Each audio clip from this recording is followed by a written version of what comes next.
She found herself increasingly tortured by mental replays of that nightmare ride, and when her boss reprimanded her 3 days later for her poor work performance and flat attitude, Julie broke down and told him the real reason why. Ooh, the subsequent organisational investigation wasn't pleasant for anyone. Various charges were made, including criminal charges and a claim of sexual harassment, which resulted in the perpetrator leaving the company in disgrace. Julie needed ongoing counselling for a few years to deal with the post-traumatic stress symptoms she suffered, and she felt very humiliated by the office gossip and innuendo to which she was subject. She heard things like, "Well, Julie probably asked for it. We all know that she's a tease." Now, this is a very disturbing case where the woman is a stereotypical victim who suffered severe grief and physical, emotional and mental injury as a result of unwanted sexual advances by a work colleague.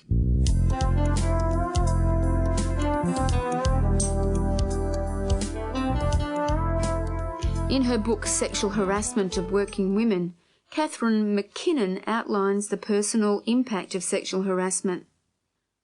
It includes a range of responses like humiliation, degradation, shame, embarrassment, guilt, intimidation, frustration, a sense of hopelessness and emotional breakdown. Certainly in the past, the stereotypical victim and perpetrators have both been women and men respectively. The profile of the harassed victim is the young, unmarried woman who's attractive, or the low-salary job, low status, and working in a large group of men. The profile for the harasser is the male who's older, married, and probably in a supervisory role. Most of the victims think he's not been doing his job very satisfactorily either. Why does the perpetrator sexually harass females typically? Well, sometimes it's just because he's lusting after her. Often it's because there's a sense of personal power. It boosts his ego, makes him feel important, virile and in control. Sometimes it's a social control thing where he puts her back in her place. After all, a woman should be at home. Often when he's in a power position, he has the power to hire her and fire her and maybe up and down her salary and give her favours. So surely he thinks that entitles him to pinch her breast. Now, it's not just the stereotype anymore, though. In more modern times, it's not always the male who's the aggressor.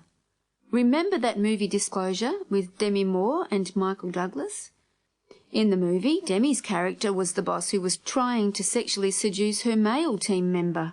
The insinuation is that in these modern times of equality in business, a female boss may have the power, and if she wants to exert that power in sexual dominance, she will. Is that what sexual harassment is really all about? Power? It's an interesting question.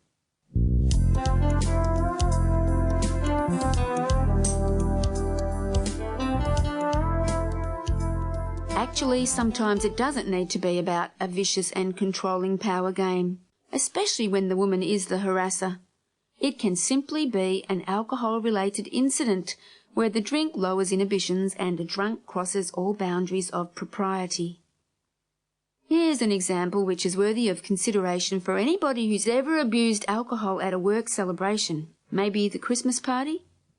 It could be applicable to a male or a female, although in this case it was the female. Poor Sue. Sue enjoyed her job in human resources.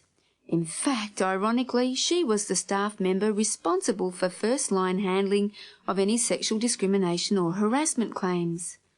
So what did Sue go and do? She got blind drunk at the office Christmas party and got very sleazy all over one of the male staff members.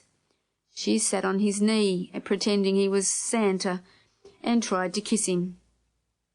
It was embarrassing for all the staff members present, but fortunately at the time for Sue she blacked out and couldn't remember anything of it. She was reminded harrowingly the following week when she found that the guy had filed a claim of harassment against her. Now, in the subsequent internal investigation at work, the man actually dropped his charges when Sue personally apologised and promised to leave him alone in the future and seek counselling. The victim didn't suffer much at all in this case. He was just annoyed that he'd been embarrassed and had his night wrecked at the Christmas party. The perpetrator actually became the real victim in